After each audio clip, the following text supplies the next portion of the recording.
Sunugal 24.net, soyez le premier à être informé. Sport, société, actualité, politique, culturelle, reportage, interview.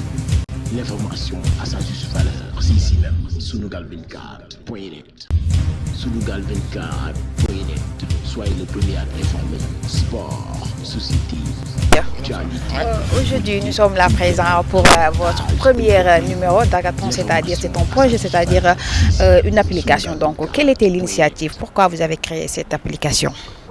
L'application, en fait, c'est une demande des jeunes. C'est que les jeunes utilisent beaucoup maintenant et s'informent plus par le téléphone, le smartphone, que par une autre source. Donc, on a été alerté par les jeunes qui nous ont demandé d'avoir une application sur les données personnelles. Parce qu'il y a beaucoup de dérives sur les réseaux sociaux maintenant, des images de nus. On divulgue les photos des gens de tort à travers. Donc les gens sont un peu stressés maintenant, choqués dans les réseaux sociaux. Donc on nous a demandé de faire une application qui va expliquer aux gens comment se prémunir et comment sécuriser leurs données personnelles en ligne. Donc c'est pourquoi on a fait un concours, demandé à des jeunes étudiants, à des startups, de nous proposer une application. De proposer à la CDP donc une application, ce qui a été fait aujourd'hui. Donc les 6 groupes, chaque groupe a présenté son application et là le jury choisit l'application qui nous paraît la meilleure et qu'on va maintenant utiliser au niveau de la CDP et la vulgariser pour que tous les Sénégalais puissent télécharger ça sur leur téléphone et connaître un peu comment ils doivent se protéger eux. Protéger leur propre vie privée et leurs données personnelles. Bien dit, mais est-ce que cette application sera bel et bien privilégiée? Parce que comme vous l'avez si bien dit, nous avons vu par exemple à travers Internet, tous les gens divulguent ce que font, c'est-à-dire leur vie privée. Est-ce qu'il n'y aura pas d'impact? Ah, si, l'impact qui est attendu, c'est que les gens disposent au moins d'un outil qui les sécurise un peu. Parce que on divulgue beaucoup d'informations sur nos vies privées maintenant. Et donc, il faut que les gens savent aussi ce qu'ils mettent sur Internet et ce qu'ils ne mettent pas. Et l'application les aide un peu dans ce sens-là. Parce que l'application va les guider. Va les guider et à la limite, c'est une sorte d'éducation au numérique. Parce que nous, les Sénégalais notamment, on n'est pas éduqués sur le plan numérique. On ne sait pas quoi faire et comment utiliser les applicatifs, les interfaces digitales. Ñu bokk rek ci li nga xamanteni modi olof ñu gis ne da ngeen taxawal ben application tuddee ko li nga xamne modi hackathon. Hackathon bi lan moy njariñam? Wa xam nga hackathon bi dañ ko organiser hackathon moy genre marathon digital, c'est-à-dire ñu bolé ay équipe yu bari yu xarañ pour ñu concourir sen biir génné ben produit. Lool moy hackathon. Donc ci concours hackathon bobu dañu jël xalé yu bari ñu bolé len ay équipe technique ay équipe ay start-up ñu xalaat ci naka lañu mëna proposer CDP ben application bo xamné day tax nit ñi mëna aar seen bopp ci li ñuy def ci internet parce que dérive ci internet yi Sénégal bari na légui do yeewu semaine bu ne nga dégg ki photom ki jël nako def nañ ko tel site ki tel etc. Donc nit yi xamuñu naka lañu wara aar seen bopp aar seen vie privée ci internet. Donc application bi daf leen di guider jàppale leen ci naka la ñu mën a aar seen bopp aar seen vie privée aussi seen vie wu njaboot surtout xale yi ñu xam waaw xale yi gone yi ak xale yi jigéen ñi ñoom ñëpp vraiment ñu xam aussi naka la ñu mën a demee ci internet d'une façon sécurisée loolu moo tax a jóg hackathon bi te loolu mooy njariñu application bi nga xam ne moom la ñu am tey. Comme tey jii li nga wax tey dañuy faral di gis net bi saa boo xëyee gis photo bu ñu def photo tuuni wala kii def na lii kii def na la est-ce que tey jii loolu dëgg la da ngeen ñëw pour sens bi da ngeen ñëw pour éduquer mais est-ce que tey jii on sait jamais bés mënul xëy ñu gis ko ci biir seen biir projet. waaw c'est-à-dire que application bi moom dinañ ko sécuriser de telle sorte que CDP dafay encadrer quand même.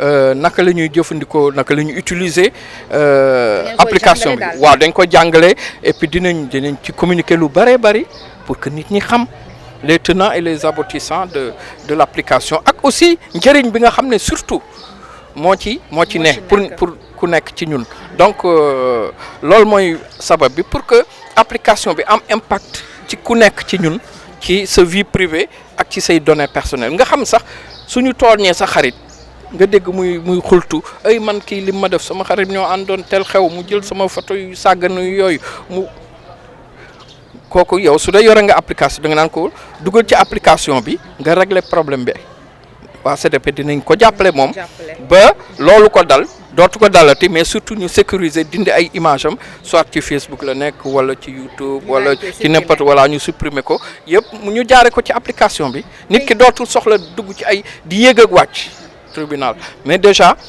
application bi dina ko mën a jàppale fa mu nekk ci néegam mën a déjà régler problème en attendant maintenant muy def tey jii bu lu ñu ko ñëwee nekk ci wàllu parrainage xam nañu ñu ngi waaj li nga xamante ne moo di élection présidentielle mu nekk 24 février 2019 tey jii est-ce que nekkul ci ñoom nekkul benn opportunité ak application bi nga xamante ne da ngeen ko taxawal non bokkul sax bon parrainage bi xam nga day jeex nii parrainage bi moom lu gàtt la te CDP jëloon nañu ni ko présidente Awa Ndiaye waxee jëloon na matuwaayam ba def guide boo xam ne wax nañu candidat yi données parrainage yi ñu jël suñu parrainage bi dañ ko war a dindi bokkuñu yoon déedéet bokkul donc parrainage bi lu gàtt rek la temps bu gàtt la élection yi aussi données yëpp yi ñu ci jëm su élection yi jeexee dañ koy détruire waaw day dañ waaw parce qu'il n'est plus question yow ngay dox ci mbedd bi dem jënd benn sandwich wala jënd benn gerte caaf gis ci kayit bi ñu la lëmasal sandwich bi say données wala say données koo xam ay carte d'identité am ak ay adresse am ak ay numéro téléphone am loolu la ñu bëgg mu dañ waaw données waratul tambambaalu ci réew mi ba nga xam ne ku ne mën na la xamal loo xam ne war a koon xam. Bonsoir monsieur. Bonsoir Aïssatou. Concernant cet thème aujourd'hui, nous avons vu que vous avez présenté un projet surnommé Ramatou. Pourquoi le choix de Ramatou? Alors, le choix de Ramatou est stratégique parce que tout simplement, c'est un nom en langue nationale Wolof, Picc Ramatou. Donc, Ramatou, c'est un oiseau qui est persévérant dans la construction de son nid. C'est-à-dire, pour être efficace, puisqu'il s'agit aujourd'hui du contexte de la norme, pour être performant, il faut être dans les normes. Voilà. Est-ce que le travail était difficile ou pas? Parce que nous avons vu que ça vous a coûté un peu de temps pour avoir créé tout ce travail. Alors, je pense qu'on a eu quand même la chance d'avoir une expérience, de pouvoir piloter les projets de ce genre. Certes, ça nous a pris beaucoup de temps, mais on a mis les ressources nécessaires qu'il fallait pour pouvoir exécuter la mission par rapport au cahier de charge de la CDP. Est-ce que vous pouvez revenir un peu sur l'utilisation de Ramatou? Alors, l'utilisation de la plateforme Ramatou permet aujourd'hui à un utilisateur simple de pouvoir échanger des informations et d'être dans une communauté avec les différents domaines de compétences, les différents domaines, les métiers qui existent et dans la régulation, c'est-à-dire les régulateurs, la CDP qui va intervenir. Vous avez vu par rapport à notre présentation, il y a un chatbot, c'est-à-dire un outil qui vous permet d'échanger automatiquement ce qu'on appelle dans notre jargon l'intelligence artificielle. Qu'est-ce qui vous a le plus marqué dans cette première édition de Hackathon? Alors, ce qui nous a beaucoup marqué dans cette édition du Hackathon, c'est surtout la disponibilité du personnel de la CDP. À chaque fois qu'on revenait vers eux pour leur poser des questions, on a quand même une disponibilité, une réactivité par rapport à ce personnel, ce qui nous a permis d'aider à mener à bien notre mission. Et c'est-à-dire de proposer une application qui va faire office de régulateur, mais pas seulement pas seulement de sécuriser ou bien de donner l'information, mais aussi de rendre attractif l'application parce que l'application va permettre à l'utilisateur d'être en contact avec des experts, avec le gouvernant dans un domaine bien déterminé. bu ñu bamtuwaatee ci olof rek ñu bëggoon xam lan moo tax Ramatou ak lan moo leen inspiré ndax yàgg ngeen ci tamit. Alors, application bi nous proposé tey si édition hackathon 2018 bi Ramatu du lenn lu dul maanaam picc bi ñu xam ñun sunu làkk maanaam nu mu xarañee ngir mën a bëgg defar li ñuy wax tàggam ah te loolu pour nga mën ko il faut que nga xarañ lool te pour bëgg képp ku bëgg xarañ si sa liggéey war nga mën a saytu ban yoon nga mën a am pour defee ko si anam yu mucc ayib. ñu ku mel ni CDP jox lay information yi nga mën a defee sa liggéey te doo si am benn ngaañ. tey jii bu ngeen gagné woon li nga xamante ne moo di hackathon bi yan projet ngeen am.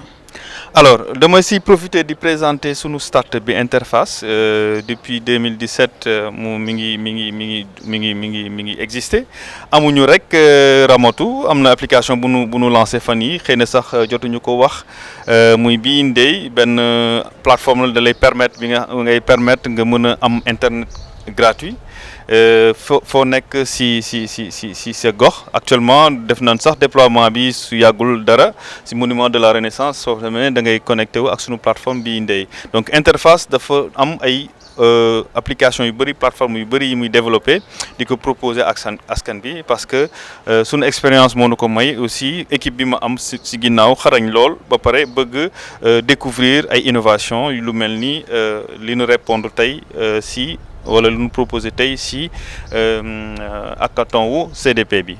est-ce que li nga xamante ni moo di application Ramatu est-ce que nit ñi ñu ngi koy utiliser ndax est-ce que nit ñi xamagum nañ ko réellement. waaw application Ramatu bi yaakaaruma nit yi xam nañ ko parce que fu mu ne nii ñun dana am chef de projet bi yaakaar naa mooy maître d'œuvre bi mooy CDP dañu commandé benn xalaat buy jëmale seen liggéey kanam loolu ñu proposé ko waaw si nañ ko créer dañ leen koy jébbal.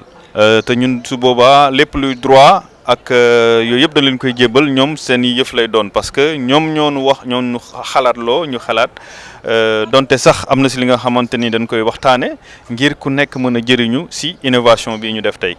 jërëjëf Maguette jaajëf di leen ñaan yàlla ngeen gagné bonne chance.